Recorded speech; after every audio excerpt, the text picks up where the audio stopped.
간호사님, 우리 딸이 갑자기 쓰러졌어요. 명동 분식집에서 딸과 함께 식사를 하던 박준호. 갑자기 쓰러진 딸을 안고 한서의료원 응급실로 달려갔습니다. 그런데 그곳에서 마주친 간호사의 얼굴이 6년 전 화재로 죽었다고 알려진 아내 미영과 똑같았어요. 이영이? 설마. 이름표에는 한서연이라 적혀 있었지만 왼쪽 눈썹 위 흉터까지 완전히 일치했습니다. 더욱 충격적인 건 그의 손목에 찬 회중식이었어요. 바늘이 멈춘 시각이 화재 발생 시간과 정확히 일치했거든요. 과연 한서연의 정체는 무엇일까요? 6년 전 그 화재에는 어떤 비밀이 숨겨져 있을까요? 그리고 미영은 정말 살아있는 걸까요? 충격적인 진실이 지금 시작됩니다. 영상 시청 전 구독과 좋아요 눌러주세요. 영상을 제작하는데 큰 힘이 됩니다. 서울 명동 시계거리 한복판에 자리한 작은 분식집, 낡은 테이블 위로 김이 모락모락 올라오는 떡볶이가 놓여 있었습니다. 마주 앉은 아버지와 딸은 오랜만에 외식에 한껏 들뜬 모습이었죠. 아빠, 정말 맛있어요. 오랜만에 이렇게 나와서 먹으니까 더 맛있는 것 같아요. 20살 딸 수진이 젓가락으로 떡볶이를 집어 올리며 환하게 웃었습니다. 그래, 우리 수진이가 좋아하니까 아빠도 기분이 좋다. 박준호는 딸의 웃는 모습을 바라보며 흐뭇한 표정을 지었어요. 사실 이런 외식도 쉽지 않은 형편이었지만 대학 등록금을 마련하느라 아르바이트에 시달리는 딸을 위해 용기를 낸 것이었습니다. 아빠 덕분에 요즘 힘든 일들도 다 잊을 수 있어요. 편의점 야간 근무하느라 너무 피곤했는데 이렇게 맛있는 거 먹으니까 힘이 나는 것 같아요. 수진의 목소리에는 진심 어린 고마움이 담겨 있었죠. 박준호는 딸의 말을 들으며 마음이 아팠습니다. 6년 전 아내 미영이 화재로 죽고 난 후 부족한 가장 노릇을 하느라 딸에게 고생만 시키고 있다는 생각이 들었거든요. 그런데 갑자기 수진의 얼굴이 일그러지더니 목을 움켜쥐기 시작했어요. 아파. 목이. 수진아, 왜 그래? 박준호가 놀라서 일어섰지만 수진은 이미 의식을 잃고 바닥에 쓰러져 있었습니다. 얼굴이 새파랗게 질려 있었어요. 수진아, 수진아, 정신 차려. 박준호의 다급한 외침이 분식집 안에 울려 퍼졌어요. 다른 손님들이 하나둘 쳐다보기 시작했지만 대부분은 귀찮다는 듯 고개를 돌렸습니다. 아저씨, 빨리 병원에 데려가세요. 분식집 사장이 다급하게 말했어요. 박준호는 허둥지둥 수진을 안아 올렸습니다. 딸의 몸이 축 늘어져 있어서 더욱 무서웠어요. 택시 좀 잡아주세요. 거리에서 손을 흔들며 소리쳤지만 빈 택시는 쉽게 잡히지 않았어요. 명동 한복판이라 차들이 많아서 더욱 답답했습니다. 몇 분이 지나서야 겨우 한 대가 멈춰 섰어요. 한서의료원으로 급히 가주세요. 딸이 의식을 잃었어요. 응급환자예요. 택시기사는 거울로 뒷좌석을 힐끗 보더니 짜증스럽게 시동을 걸었습니다. 병원까지 가는 동안 박준호는 수진의 손을 꽉 잡고 있었어요. 괜찮을 거야, 수진아. 아빠가 있으니까 걱정하지 마. 혼잣말처럼 중얼거리는 박준호의 목소리는 떨리고 있었습니다. 아내를 잃었을 때의 악몽이 되살아났거든요. 한서의료원 응급실 앞에 도착하자 박준호는 수진을 안고 뛰어들어갔어요. 간호사님, 우리 딸이 갑자기 쓰러졌어요. 의식을 잃었어요. 접수대 간호사가 차분하게 응답했습니다. 환자분 이름과 주민등록번호 말씀해 주세요. 박수진이고요. 주민번호는 41,205. 박준호가 더듬거리며 말하는 사이 옆에서 기다리던 중년 여성이 킥킥거리며 웃기 시작했어요. 저런 차림으로 명동까지 나와서 뭘 먹었길래 저렇게 됐을까? 돈도 없으면서 괜히 나와서 고생이네. 다른 환자 보호자도 거들었습니다. 요즘 애들은 체력도 약해서 조금만 잘못 먹어도 저래요. 부모가 평소에 관리를 잘 못한 거죠. 박준호의 얼굴이 붉어졌지만 딸 걱정에 아무 말도 할 수 없었어요. 환자 대기실에서 수진의 응급처치가 끝나기를 기다리는 동안 한 간호사가 차트를 들고 다가왔습니다. 박준호는 그 간호사의 얼굴을 보는 순간 멈춰버렸어요. 미영이 6년 전 화재로 죽었다고 알려진 아내 미영과 똑같은 얼굴이었습니다. 하지만 이름표에는 한서연이라고 적혀 있었어요. 박준호는 눈을 비비고 다시 봤지만 그 얼굴은 분명히 미영이었습니다. 특히 왼쪽 눈썹 위에 작은 흉터까지 똑같았어요. 환자 보호자님, 괜찮으세요? 얼굴이 너무 창백하신데요. 한서연이 걱정스럽게 물었습니다. 박준호는 그제야 정신을 차리고 대답했어요. 아, 네. 괜찮습니다. 그런데 혹시 박준호가 말을 꺼내려던 순간 한서연의 손목에 찬 회중시계가 눈에 들어왔습니다. 시계 바늘은 오후 3시 47분에서 멈춰 있었어요. 그 시각은 6년 전 화재가 발생한 정확한 시간이었습니다.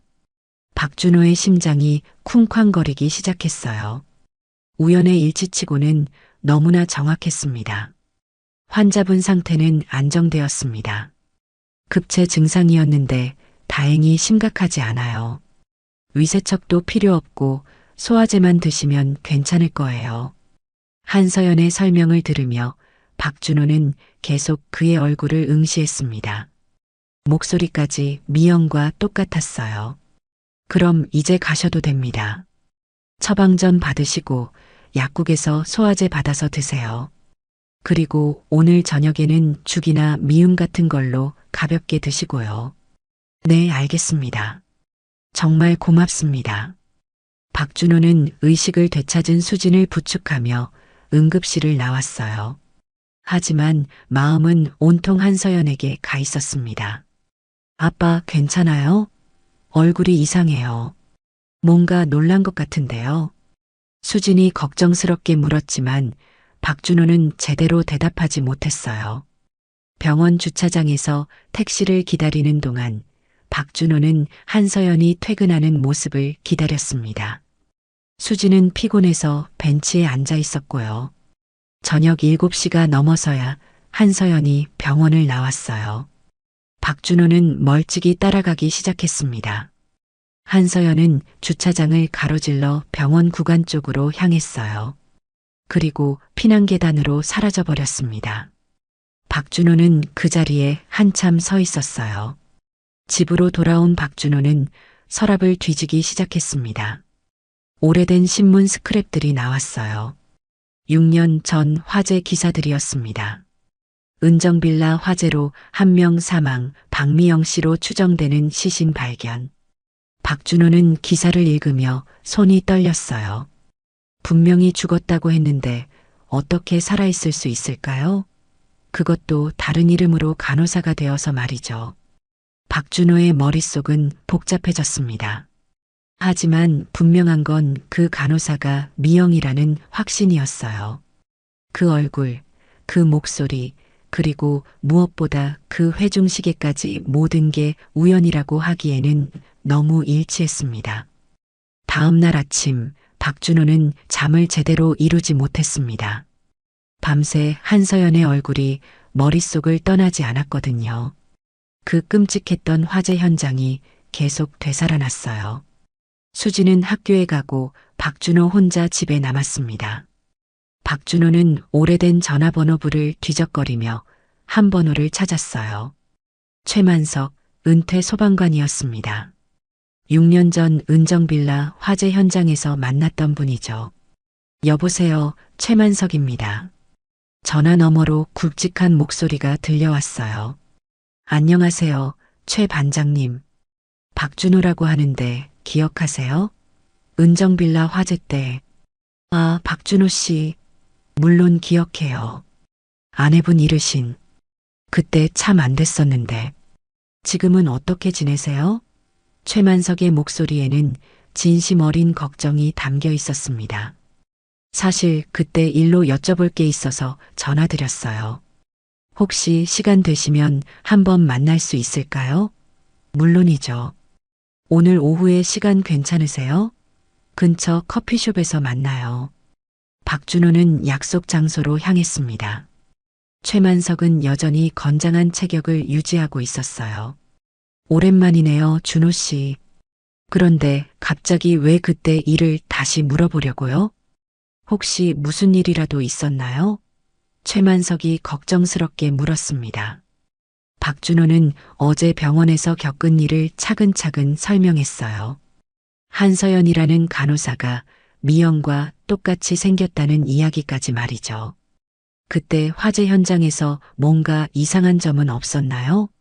특별히 기억나는 게 있으시면. 박준호의 질문에 최만석은 잠시 생각에 잠겼습니다. 사실 그때 좀 이상했던 게 있긴 해요. 화재 진원지가 거실이었는데 근처에서 공업용 알코올통이 발견됐거든요. 일반 가정에서 쓸만한 물건이 아니었어요. 박준호의 눈이 커졌습니다. 공업용 알코올이요? 네, 그리고 불이 붙는 패턴도 좀 이상했어요. 보통 전기압선이나 가스 폭발이면 특정 지점에서 시작되는데 그때는 여러 곳에서 동시에 타기 시작한 흔적이 있었거든요. 내부 착화 가능성이 높다고 봤어요. 최만석의 증언에 박준호는 충격을 받았습니다. 그러면 방화였을 수도 있다는 말씀이신가요? 단정할 수는 없지만 가능성은 있죠. 하지만 당시에 수사기관에서는 시신이 발견됐고 사건을 빨리 정리하려는 분위기였어요. 최만석은 당시를 회상하며 답답해했습니다. 그리고 또 한 가지, 이웃분이 찍은 사진이 있었는데 거기에 피난계단으로 뛰어가는 여성의 실루엣이 찍혀 있었어요. 하지만 그 사진도 별로 중요하게 다뤄지지 않았죠. 박준호는 가슴이 두근거렸습니다. 그 사진 혹시 지금도 있나요? 글쎄요, 당시 담당 형사한테 넘겼는데. 아, 그런데 그 이웃분이 복사본을 가지고 있을 수도 있어요. 김영숙 씨라고 지금도 근처에 살고 계실 거예요. 박준호는 최만석과 헤어진 후 바로 은정빌라 터로 향했습니다. 6년이 지난 지금은 새로운 아파트가 들어서 있었어요. 하지만 지형은 그대로였습니다. 박준호는 당시 피난계단이 있던 자리를 확인했어요. 지하 주차장으로 이어지는 계단과 건물 뒤편의 사각지대까지 꼼꼼히 살펴봤습니다. 휴대폰으로 사진을 찍으며 기록해뒀어요. 김영숙 씨를 찾는 건 어렵지 않았습니다. 근처 슈퍼에서 물어보니 바로 알려줬거든요. 아, 박준호 씨, 오랜만이에요. 그때 일로 얼마나 고생하셨는지. 김영숙은 박준호를 반갑게 맞았습니다. 당시에 찍으신 사진 말인데요. 혹시 지금도 가지고 계신가요? 아, 그 사진요? 당연히 있죠. 그때 경찰한테 원본은 줬지만 복사본은 제가 보관하고 있어요. 잠깐만요. 김영숙이 집 안으로 들어가더니 오래된 앨범을 가져왔습니다. 여기 있어요. 이 사진이에요. 사진을 본 박준호는 깜짝 놀랐습니다. 흐릿하긴 하지만 분명히 여성의 실루엣이 피난계단 쪽으로 뛰어가는 모습이 찍혀 있었어요. 그리고 그 체형이 미영과 비슷해 보였습니다. 이 사진 복사 좀 해도 될까요? 당연하죠. 사실 그때도 이상하다고 생각했거든요. 분명히 누군가 나가는 걸 봤는데 경찰에서는 별로 신경 안 써주더라고요. 박준호는 사진을 복사해서 가져왔습니다. 이제 어제 병원에서 만난 택시 기사를 찾아야 했어요. 다행히 택시 회사에 연락해서 블랙박스 영상을 확인할 수 있었습니다. 영상을 보니 한서연이 병원 구간 쪽으로 이동하는 모습이 선명하게 찍혀 있었어요.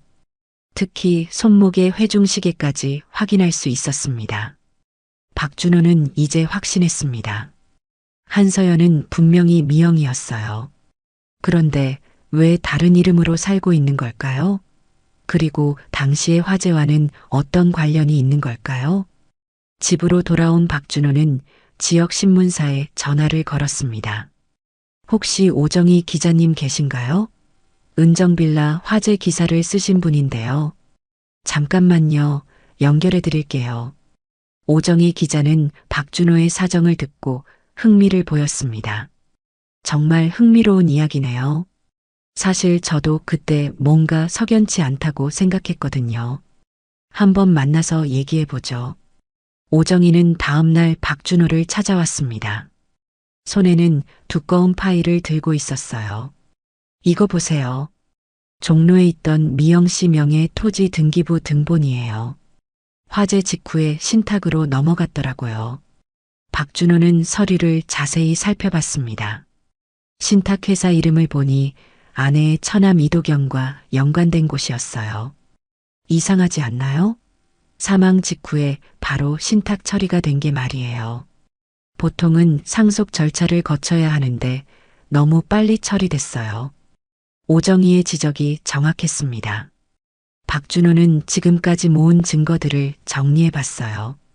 공업용 알코올통, 피난계단의 여성 실루엣, 한서연의 정체, 그리고 토지 신탁 처리까지 모든 조각들이 하나의 그림을 그리기 시작했습니다. 누군가 계획적으로 미영의 죽음을 꾸몄고 토지를 빼앗으려 했다는 것 말이에요. 며칠 후 밤 11시 박준호는 한서의료원 앞에 서 있었습니다. 오정희 기자가 함께였어요. 정말 들어가도 될까요? 박준호 씨, 이거 불법 침입 아닌가요? 오정희가 걱정스럽게 물었습니다. 괜찮을 거예요. 그냥 구간 쪽 피날로만 확인하고 나올 거니까요.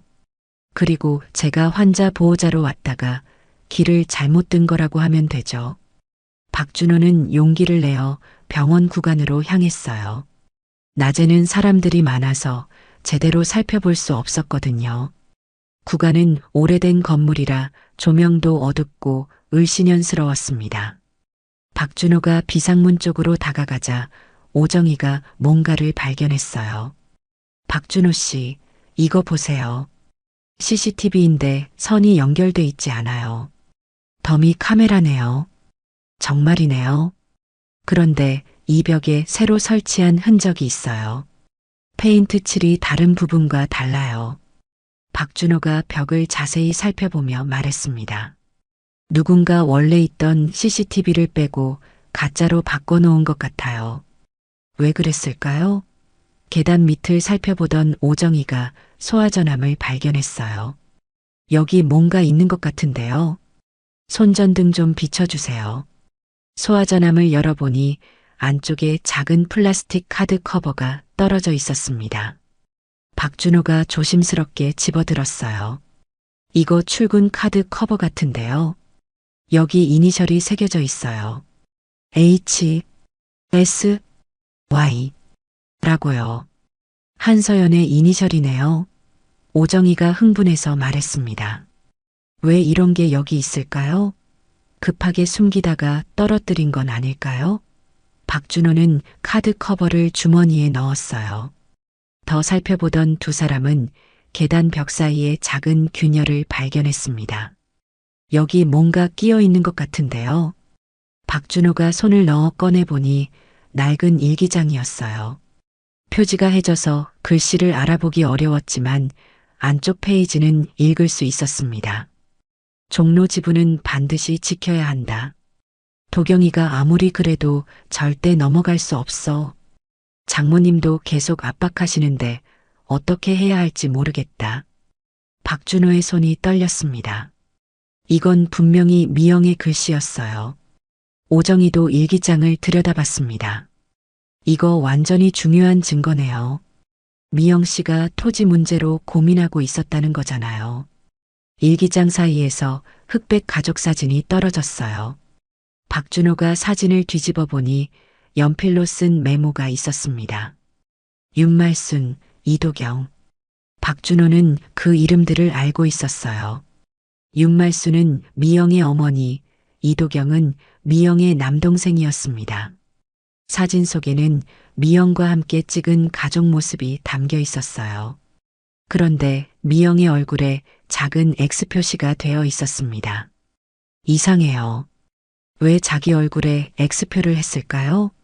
오정희가 의아해했습니다. 혹시 누군가 다른 사람이 표시한 건 아닐까요? 박준호는 등골이 서늘해졌어요. 계단을 더 올라가던 박준호가 바닥에서 작은 열쇠를 발견했습니다. 열쇠에는 작은 태그가 달려 있었어요. 서연 개인 캐비닛이라고 각인되어 있었습니다. 이거 한서연 거네요. 개인 캐비닛 열쇠예요. 박준호가 흥분해서 말했습니다. 그럼 이 열쇠로 뭔가 중요한 걸 숨겨놨을 수도 있겠네요. 어디에 있는 캐비닛일까요? 오정희가 궁금해했어요. 아마 간호사실이나 휴게실에 있을 거예요. 내일 낮에 한서연이 근무할 때 확인해 봐야겠어요. 그때 박준호의 휴대폰이 울렸습니다. 수진이었어요. 아빠 어디 계세요? 아직 안 들어오셨는데 괜찮으세요? 아, 수진아. 아빠 일 때문에 늦어졌어. 곧 들어갈게. 박준호는 서둘러 전화를 끊었어요. 빨리 나가요. 더 늦으면 의심받을 수 있어요. 두 사람은 조심스럽게 구간을 빠져나왔습니다. 주차장에서 오정희가 오늘 발견한 것들을 정리했어요. 더미 CCTV, 한서연의 출근 카드 커버, 미영 씨의 일기장, 가족사진 메모, 그리고 개인 캐비닛 열쇠까지. 이제 퍼즐 조각들이 맞춰지기 시작하는 것 같아요. 박준호 씨, 내일 제가 병원 내부를 좀 더 알아볼게요. 기자증 있으니까 취재한다고 하면 들어갈 수 있을 거예요. 고맙습니다. 오정희 기자님. 혼자서는 이런 일들 하기 어려웠을 텐데요. 박준호는 진심으로 감사했습니다. 다음 날 오정희는 병원 인사팀을 찾아갔어요. 안녕하세요. 지역신문 기자 오정희입니다. 의료진 근무 환경에 대한 기사를 쓰려고 하는데 간호사분들 근무표 좀 확인할 수 있을까요? 인사팀 직원이 친절하게 응답했습니다. 물론이죠. 어떤 부서 근무표를 보시려고요? 응급실 간호사 근무표요. 특히 한서연 간호사 근무 패턴이 궁금해서요. 잠깐만요. 확인해 드릴게요. 직원이 컴퓨터를 확인하더니 이상한 표정을 지었어요. 한서연 간호사 근무표인데 좀 특이하네요. 중간중간 공백 주간이 많아요. 공백 주간이요? 네, 일주일씩 근무가 비어있는 기간이 반복돼요. 그럴 때는 대체 인력이 들어온다고 되어 있는데 서명이 다 똑같아요. 오정희가 서명을 자세히 봤어요. 모든 대체 인력 승인 서명이 동일한 필체였습니다. 이 서명들 어디서 받은 건가요? 팩스로 받았다고 되어 있네요. 발신처가 이도경 비서실이에요. 오정희는 깜짝 놀랐어요. 이도경, 바로 미영의 남동생이었습니다. 혹시 이 팩스 원본들 볼 수 있을까요? 아, 그거는 고물상에 넘겼을 거예요. 매월 폐기 서류들 처리하거든요. 오정희는 서둘러 근처 고물상을 찾아갔습니다. 혹시 한서의료원에서 나온 서류들 있나요? 한 달 전쯤에 가져온 것들이요. 아, 있어요. 아직 안 버렸어요. 더미에서 찾은 공지문에는 응급구역 출입 기록이 수동으로 입력된 흔적이 있었어요. 컴퓨터 시스템이 아닌 손으로 직접 쓴 기록들이었습니다. 시간대를 보니 정확히 7분간의 공백이 있었어요. 오정희는 모든 자료를 가지고 박준호를 찾아갔습니다. 박준호 씨, 대박이에요. 한서연의 근무표에 공백 주간이 계속 반복되고 있어요. 그리고 그때마다 이도경 비서실에서 대체 인력 승인을 해줬다고요. 박준호는 충격을 받았습니다. 그럼 처남이 한서연, 아니 미영의 정체를 알고 있다는 말인가요? 그것뿐만 아니라 출입 기록도 조작된 흔적이 있어요. 응급구역에서 7분간 기록이 비어 있더라고요. 모든 증거가 하나로 연결되고 있었습니다. 박준호는 이제 확신했어요. 미영은 살아있고 처남 이도경이 모든 걸 알고 있다는 것을 말이죠. 다음 날 오후 박준호는 한서연의 개인 캐비닛 열쇠를 손에 쥐고 병원으로 향했습니다. 오정희 기자가 미리 간호사실 위치를 알아놨거든요. 간호사실은 3층에 있었고 개인 캐비닛들이 벽 한쪽에 줄지어 서 있었어요. 박준호가 한서연의 이름표가 붙은 캐비닛을 찾았습니다. 열쇠를 넣자 딸깍 소리와 함께 문이 열렸어요. 안에는 여러 서류들이 정리되어 있었습니다. 박준호가 서류를 하나씩 꺼내보는데 한 장의 공문서가 눈에 띄었어요. 사망신고서 반려 통지서였습니다.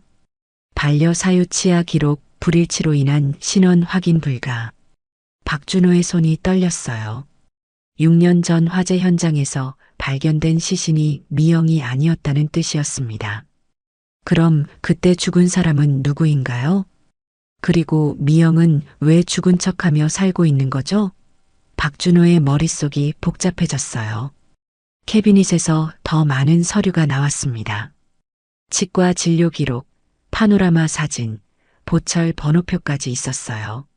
모든 자료가 사망신고서, 반려 사유를 뒷받침하고 있었습니다. 박준호가 서류를 가방에 넣는 순간 복도에서 발소리가 들렸어요. 간호사가 오는 소리였습니다. 박준호는 서둘러 캐비닛을 닫고 그 자리를 벗어났어요. 오정희 기자와 만나기로 한 카페로 향했습니다. 박준호 씨, 어떻게 됐어요? 뭔가 찾으셨나요? 오정희가 궁금해했어요. 박준호는 가방에서 서류들을 꺼내며 설명했습니다. 사망신고서가 반려됐었어요. 치아 기록이 맞지 않아서요. 그럼 그때 죽은 사람은 미영 씨가 아니라는 뜻이네요. 오정희가 깜짝 놀랐습니다. 맞아요. 그럼 미영은 처음부터 살아있었던 거예요. 누군가 다른 사람의 시신을 미영인 것처럼 꾸민 거죠. 박준호의 목소리에는 분노가 섞여 있었어요. 그런데 왜 미영 씨는 죽은 척하며 숨어 살고 있을까요? 분명히 위험에 처했거나 어쩔 수 없는 이유가 있었을 거예요. 오정희는 가져온 자료를 펼쳤습니다. 박준호 씨, 제가 토지 소유권 변경 과정을 자세히 조사해 봤어요. 정말 복잡하게 얽혀 있더라고요. 도표를 보니 미영 명의의 종로 토지가 화재 직후 신탁회사로 넘어갔어요. 그 다음에는 계열사 사모펀드로 이전됐고요. 최종적으로는 이도경과 연관된 투자회사가 소유하게 됐어요. 박준호는 도표를 보며 화가 났습니다. 결국 처남이 다 가져간 거네요. 미영의 죽음을 이용해서 토지를 빼앗은 거예요. 그것뿐만 아니라 신탁수수료, 펀드 운용비까지 다 챙겼더라고요. 정말 치밀하게 계획한 일이에요. 오정희가 분개했습니다. 그때 박준호의 휴대폰이 울렸어요. 최만석 소방관이었습니다. 준호 씨, 제가 당시 현장 사진들을 다시 찾아봤어요. 중요한 걸 발견했는데 만나서 얘기할까요? 네, 지금 바로 갈게요. 어디서 만날까요? 소방서 앞 공원에서 만나요. 30분 후에요. 박준호와 오정희는 서둘러 소방서로 향했습니다. 최만석이 두꺼운 파일을 들고 기다리고 있었어요. 이거 보세요. 당시 현장 사진인데 문간방 쪽 그을음 패턴이 이상해요. 최만석이 사진을 가리키며 설명했습니다. 보통 화재가 외부에서 시작되면 문짝부터 타는데 이건 안쪽에서 먼저 탔어요.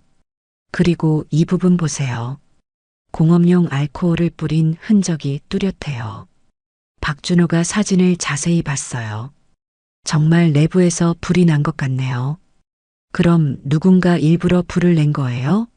가능성이 높아요. 그리고 이 사진도 보세요. 시신 발견 장소인데 옷차림이 좀 이상해요. 최만석이 다른 사진을 보여줬습니다. 미영 씨가 평소에 입던 옷과는 스타일이 달라요. 크기도 안 맞는 것 같고요. 박준호는 그제야 깨달았어요. 처음부터 다른 사람의 시신이었구나. 누군가 미영인 것처럼 꾸며놓은 거예요. 오정희가 메모를 하며 말했습니다. 이제 전체 그림이 보이네요. 이도경이 토지를 빼앗기 위해 방화를 저질렀고 다른 사람의 시신을 미영 씨인 것처럼 조작한 거예요. 그리고 미영 씨는 어떤 이유로 죽은 척하며 숨어 살고 있는 거고요. 박준호는 모든 증거를 정리했습니다. 이제 검찰에 재수사 신청을 해야겠어요. 민사소송도 함께 준비하고요. 이런 일들이 밝혀져야 해요. 그런데 미영을 직접 만나서 진실을 들어야 하지 않을까요? 오정희가 제안했어요. 하지만 어떻게 접근할지 모르겠어요. 너무 갑자기 나타나면 놀라서 도망갈 수도 있잖아요. 박준호가 고민하고 있을 때 최만석이 아이디어를 냈습니다. 병원에서 우연히 마주친 것처럼 자연스럽게 대화를 시작해 보는 건 어떨까요? 그때 박준호가 회중시계를 꺼냈어요. 미영의 것이었던 그 시계를 보여주면서 말을 꺼내볼 생각이었습니다. 시계를 자세히 살펴보던 박준호가 뭔가 이상한 점을 발견했어요. 시계 뒷면에 작은 홈이 있었습니다. 손톱으로 눌러보니 딸깍 소리와 함께 뚜껑이 열렸어요. 안에는 작은 SD카드가 숨겨져 있었습니다. 이게 뭐죠? 미영 씨가 숨겨놓은 건가요? 오정희가 놀라며 물었어요. 아마 중요한 내용이 들어있을 거예요. 빨리 확인해 봐야겠어요. 박준호의 목소리에는 기대감이 섞여 있었습니다. 세 사람은 서둘러 근처 PC방으로 향했어요. SD카드를 컴퓨터에 꽂자 음성 파일 하나가 나타났습니다. 재생 버튼을 누르자 미영의 목소리가 흘러나왔어요. 만약 내게 무슨 일이 생긴다면 이 녹음을 들어주세요. 도경이와 어머니가 종로 토지를 빼앗으려고 협박하고 있어요. 방화까지 계획하고 있다는 걸 우연히 들었어요. 나는 아직 살아있어요. 하지만 안전을 위해 죽은 척할 수밖에 없었어요. 박준호의 눈에서 눈물이 흘렀습니다. 미영이 살아있다는 확신과 함께 모든 진실이 드러나는 순간이었어요. 녹취 파일에서 계속 흘러나오는 미영의 목소리에 박준호는 숨을 죽이고 들었습니다. 도경이가 어머니랑 통화하는 걸 들었어요. 화재를 일으켜서 내가 죽은 것처럼 꾸미고 토지 소유권을 넘겨받겠다는 계획이었어요. 공업용 알코올도 미리 준비해뒀다고 하더라고요. 나는 그 계획을 알고 미리 피했어요. 하지만 다른 사람이 대신 죽었어요. 노숙자 여성이었는데 그분 시신을 내 것처럼 만들었어요. 정말 끔찍한 일이에요. 박준호의 주먹이 떨렸습니다. 무고한 사람까지 죽였다니 용서할 수 없었어요. 녹음은 계속 이어졌습니다. 나는 지금 한서연이라는 이름으로 살고 있어요. 도경이가 만들어준 신분이에요. 나를 계속 감시하고 통제하려고 하는 거죠. 언제든 입을 열면 진짜로 죽이겠다고 협박해요. 어머니도 마찬가지예요. 아직 수진이랑 준호가 위험에 처할 수 있어서 참고 있어요. 하지만 언젠가는 진실이 밝혀지길 바라요. 녹음이 끝나자 세 사람은 한동안 말을 하지 못했어요. 박준호가 먼저 입을 열었습니다. 이제 모든 게 명확해졌어요. 이 녹음을 증거로 검찰에 재수사 신청을 하겠어요. 오정희 기자님도 기사로 써주세요. 당연히 도와드려야죠. 이런 일이 묻혀서는 안 되니까요. 오정희가 단호하게 대답했습니다. 최만석도 거들었어요. 제가 소방관 출신이니까 전문가 증언도 해드릴 수 있어요. 화재 조작의 증거들을 상세히 설명해 드리죠. 다음 날 박준호는 검찰청을 찾아갔습니다. 6년 전 은정빌라 화재 사건에 대한 재수사를 신청하러 온 박준호라고 합니다. 새로운 증거들이 있어서요. 담당 검사가 박준호를 만났어요. 어떤 증거들인지 말씀해 보세요. 박준호는 준비해온 자료들을 차례대로 제출했습니다.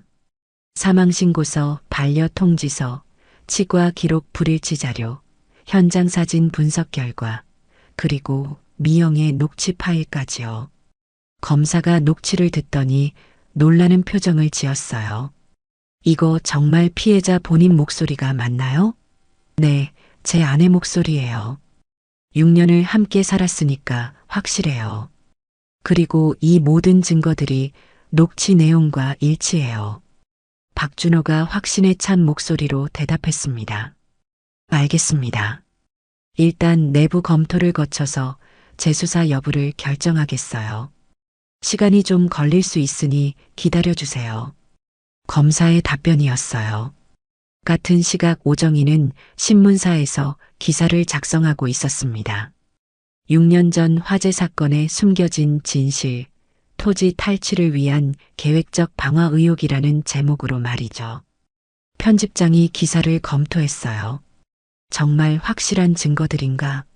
이런 기사는 신중하게 다뤄야 해. 네, 충분히 검증했어요. 관련 당사자들 진술도 확보했고 물적 증거도 있어요.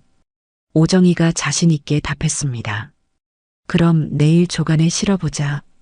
큰 이슈가 될 것 같은데? 편집장이 승인했어요. 다음 날 아침 신문 기사가 나가자 지역사회가 술렁였습니다. 박준호의 휴대폰에는 취재 요청 전화가 계속 걸려왔어요.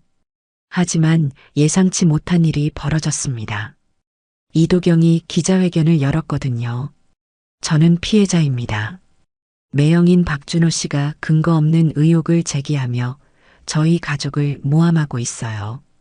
고인이 된 누나를 이용해서 돈을 뜯어내려는 것 같아 정말 안타까워요. 이도경의 기자회견 모습이 뉴스에 나왔어요. 박준호는 화가 치밀었습니다. 저런 뻔뻔한 놈을 봤나? 진실을 말하는 사람을 오히려 매도하고 있잖아요. 더 기가 막힌 일이 이어졌어요. 이도경이 박준호를 명예훼손으로 고소한 거예요. 근거 없는 주장으로 자신의 명예를 훼손했다는 이유였습니다. 박준호 씨, 어떻게 하시겠어요? 이도경 쪽에서 먼저 공세를 펼치고 있는데요. 오정희가 걱정스럽게 물었어요. 진실은 하나예요. 시간이 걸려도 반드시 밝혀낼 거예요. 더 확실한 증거를 찾아야겠어요. 박준호는 포기하지 않았습니다. 그때 수진이 아르바이트를 마치고 집에 돌아왔어요. 아빠, 저한테 도움이 될 만한 정보가 있을 것 같아요. 무슨 얘기니, 수진아? 박준호가 궁금해했어요. 편의점에서 함께 일하는 선배가 있는데 한서의료원에서 전산실 아르바이트를 한다고 해요. 병원 내부 시스템에 접근할 수 있대요. 정말이야? 그럼 출입 기록 같은 것도 확인할 수 있겠네?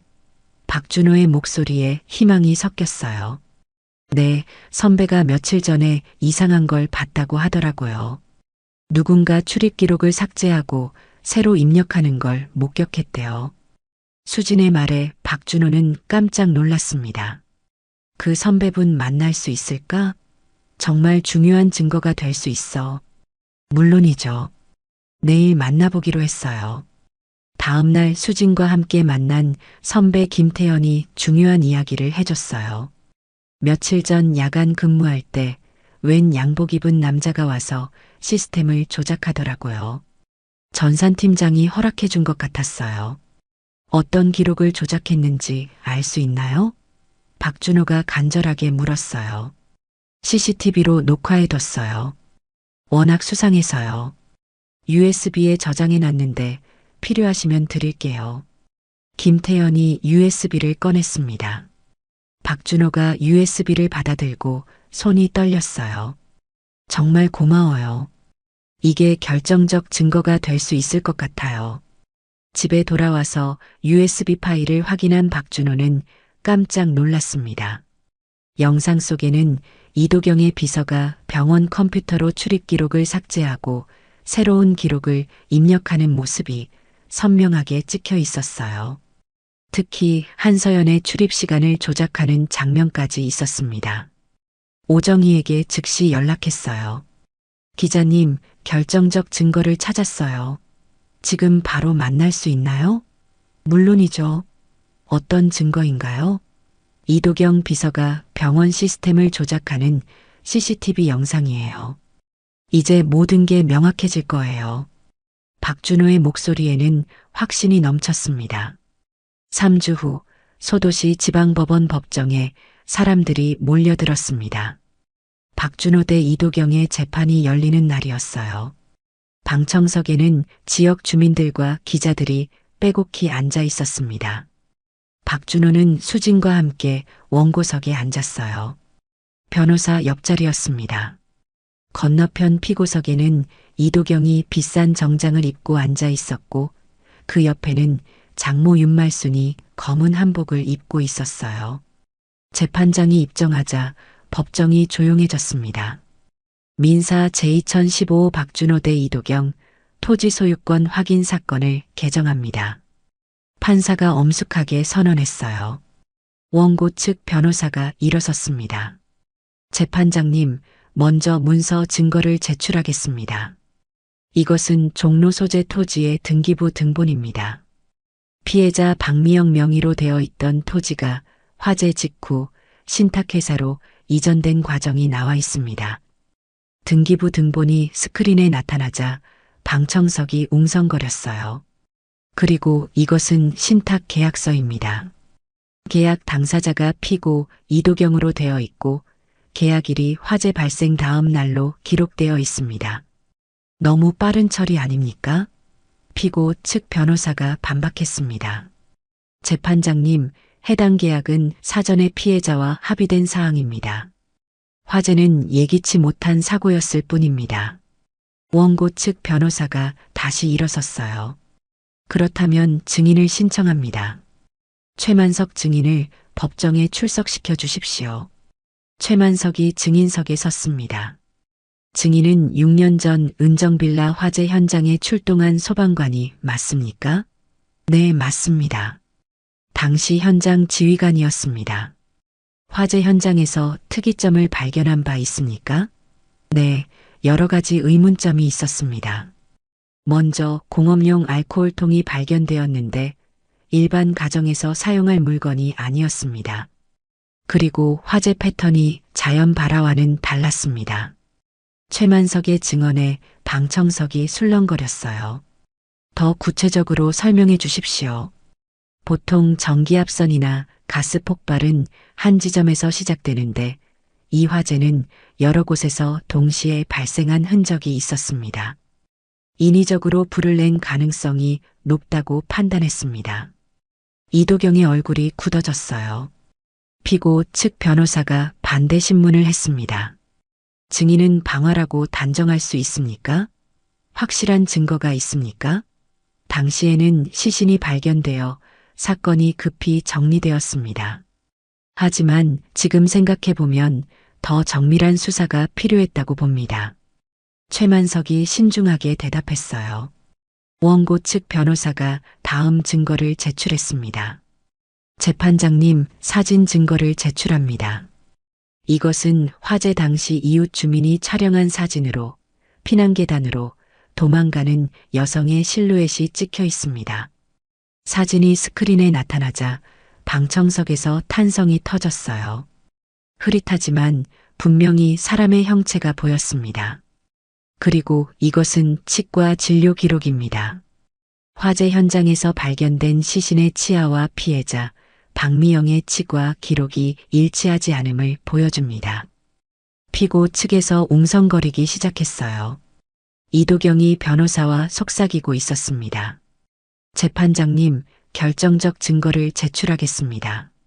피해자 박미영이 직접 녹음한 음성 파일입니다. 법정이 조용해지자 미영의 목소리가 흘러나왔어요.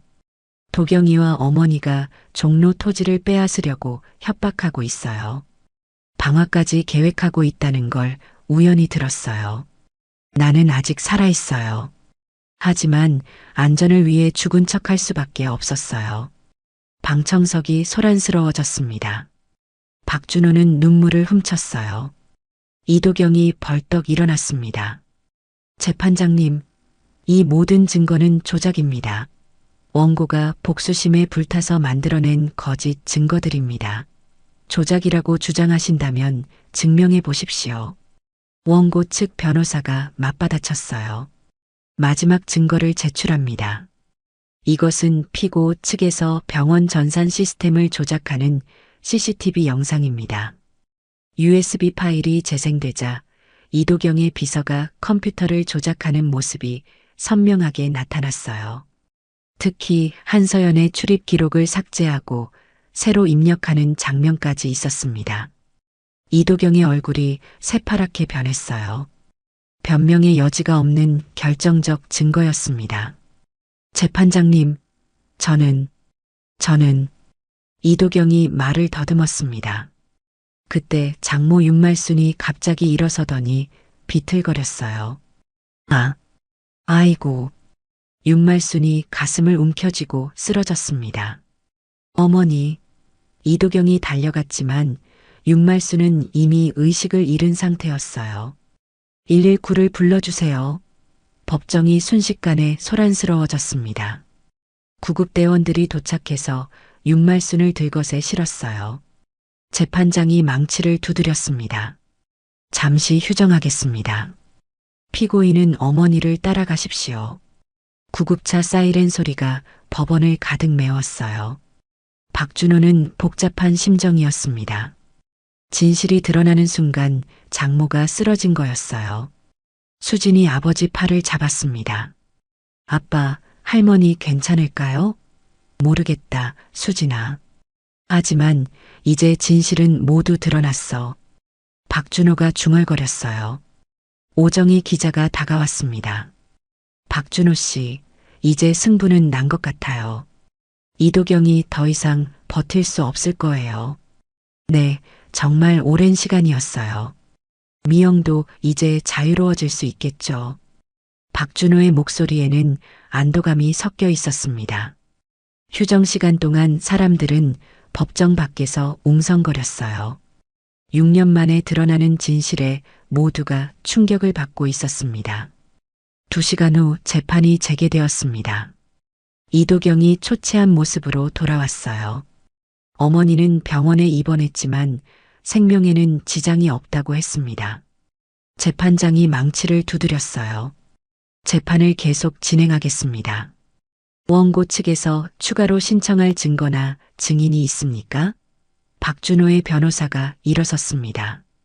네, 재판장님. 마지막 증인을 신청합니다. 그때 법정 뒤쪽 문이 열리면서 한 여성이 들어왔어요. 간호사복을 입은 한서연, 아니 박미영이었습니다. 방청석이 술렁거렸어요. 박준호는 6년 만에 아내를 가까이서 보게 되었습니다. 미영의 얼굴에는 세월의 흔적이 있었지만 여전히 그가 사랑했던 그 모습이었어요. 증인 박미영, 증인석으로 나와 주십시오. 판사의 부름에 미영이 천천히 걸어 나왔습니다. 박준호와 눈이 마주치자 미영은 잠시 머뭇거렸어요. 하지만 곧 고개를 끄덕이며 미소를 지었습니다. 증인은 박미영이 맞습니까? 6년 전 은정빌라 화재로 사망한 것으로 알려진 그 박미영입니까? 네, 맞습니다. 저는 박미영입니다. 죽지 않고 지금까지 살아 있었습니다. 미영의 목소리에 법정이 조용해졌어요. 이도경은 고개를 숙이고 있었습니다.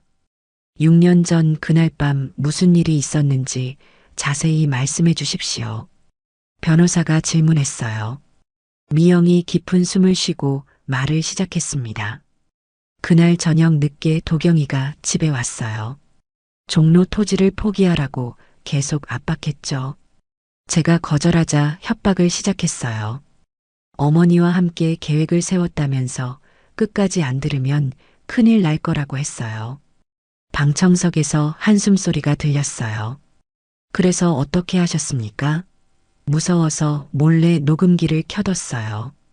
도경이가 공업용 알코올로 화재를 내겠다는 얘기까지 하더라고요. 그리고 저를 죽은 것처럼 만들어서 토지를 가져가겠다고 했어요. 미영의 증언에 방청석이 웅성거렸습니다. 그럼 어떻게 피하셨나요?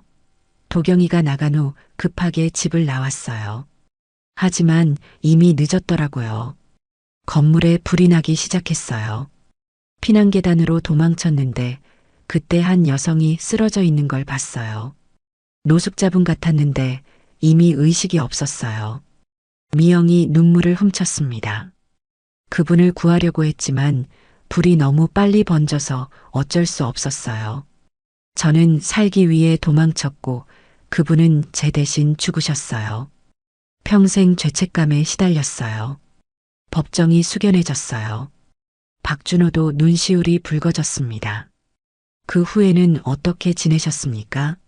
도경이가 저를 찾아와서 협박했어요. 이미 죽은 걸로 처리됐으니 조용히 살라고 했죠. 한서연이라는 새 신분을 만들어줬어요. 하지만 계속 감시당했어요. 가족들에게 해를 끼치겠다고 협박해서 접근할 수 없었어요. 미영의 목소리가 떨렸습니다. 정말 고통스러운 6년이었어요. 남편과 딸을 그리워하면서도 멀리서 지켜볼 수밖에 없었어요. 박준호가 병원에 왔을 때 얼마나 보고 싶었는지 몰라요. 하지만 위험해서 다가갈 수 없었죠. 방청석 곳곳에서 눈물을 훔치는 소리가 들렸어요. 수진도 울고 있었습니다. 증인이 숨겨온 일기장과 병원 기록들을 확인해 보겠습니다. 변호사가 증거를 제시했어요. 미영이 일기장을 보더니 고개를 끄덕였습니다. 네, 제가 쓴 것들이 맞아요. 도경이와 어머니가 계속 압박할 때마다 기록해뒀어요.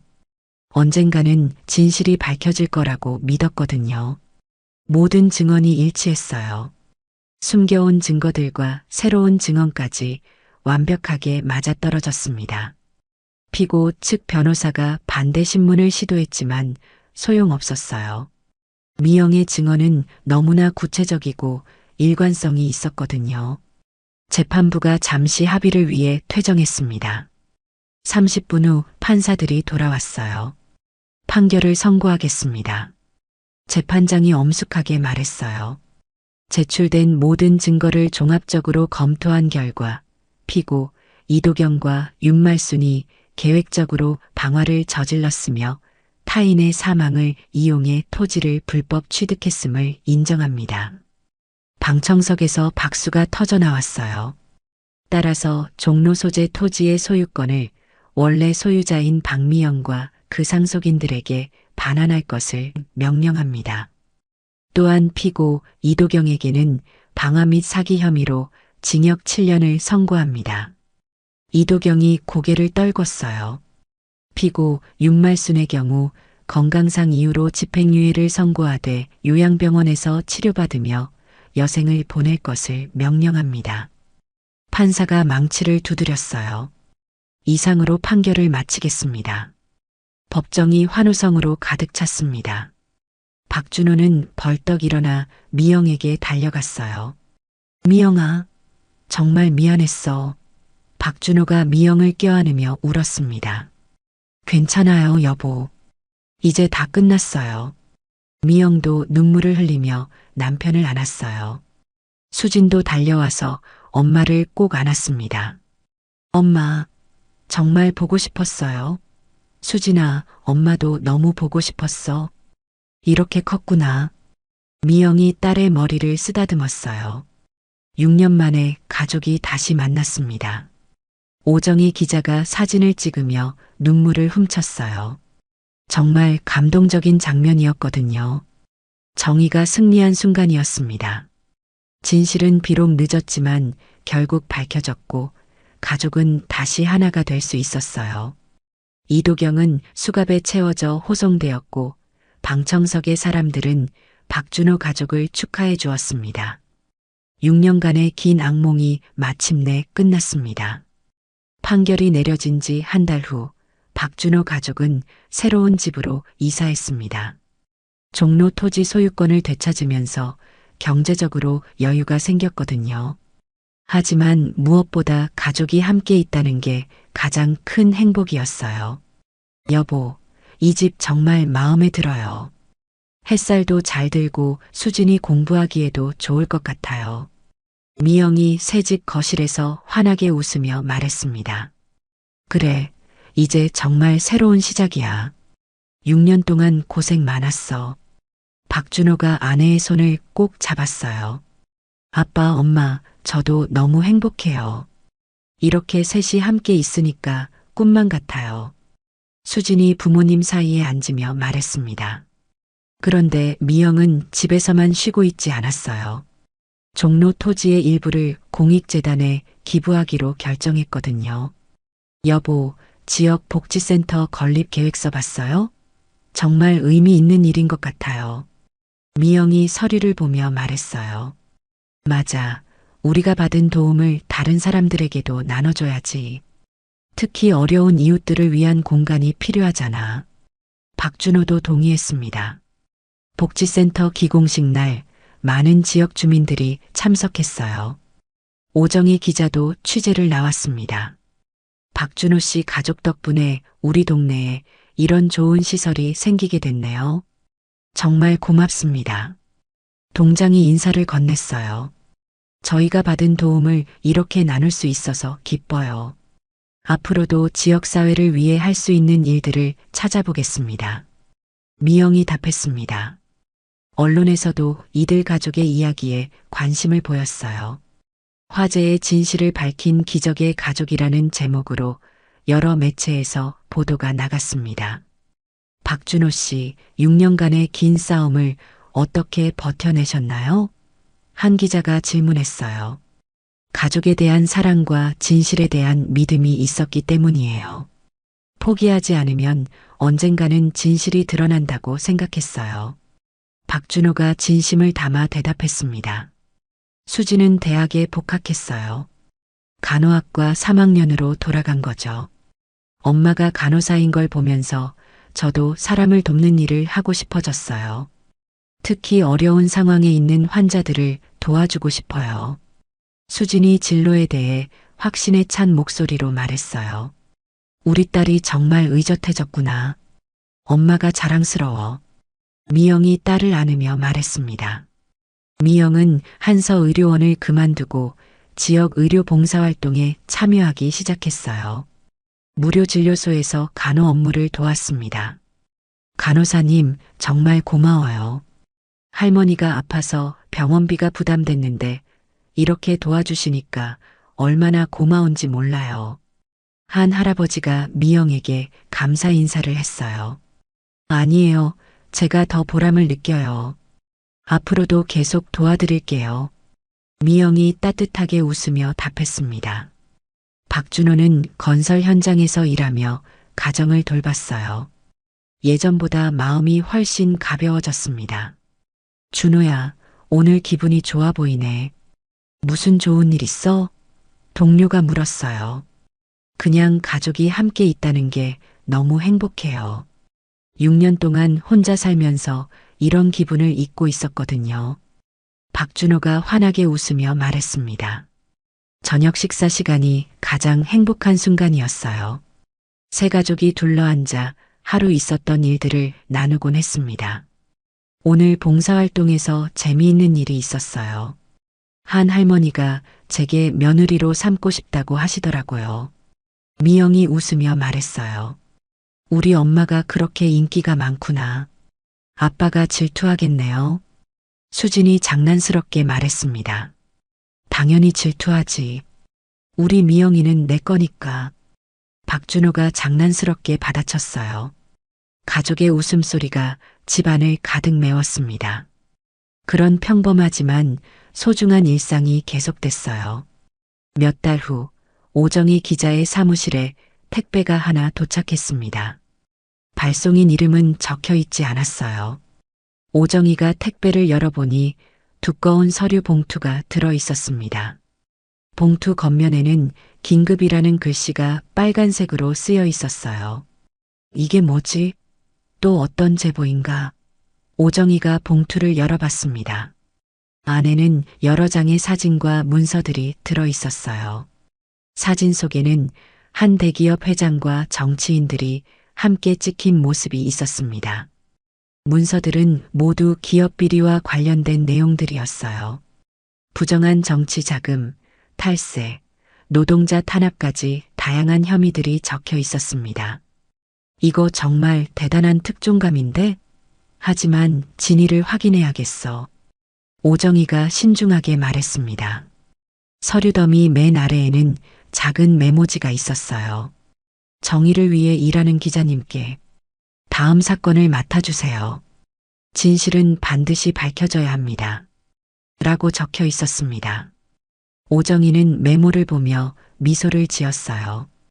또 다른 진실을 찾아야 할 시간이 온 것 같았습니다. 한편 박준호 가족은 여전히 행복한 일상을 보내고 있었어요. 저녁 산책을 하며 대화를 나누는 모습이 정말 평화로워 보였습니다. 여보, 정말 꿈만 같아요. 이렇게 평범한 일상이 이렇게 소중한 줄 몰랐어요. 미영이 남편의 팔짱을 끼며 말했어요. 맞아. 앞으로는 절대 이 평범함을 당연하게 여기지 않을 거야. 박준호가 아내를 보며 말했습니다. 아빠, 엄마, 저희 정말 행복하죠? 수진이 부모님을 바라보며 웃었어요. 그래, 우리는 정말 행복해. 세상에서 가장 행복한 가족이야. 박준호가 확신에 찬 목소리로 대답했습니다. 6년간의 길고 어두운 터널을 지나 마침내 빛을 찾은 가족이었습니다. 진실은 늦었지만 결국 드러났고 정의는 살아있음을 증명했어요. 가족의 사랑과 끝까지 포기하지 않는 믿음이 모든 것을 이겨낸 것입니다. 오늘 이야기가 좋으셨다면 구독과 댓글, 알람 설정 잊지 마시고 소중한 댓글 하나가 정말 큰 힘이 됩니다. 시청해 주셔서 진심으로 감사드립니다.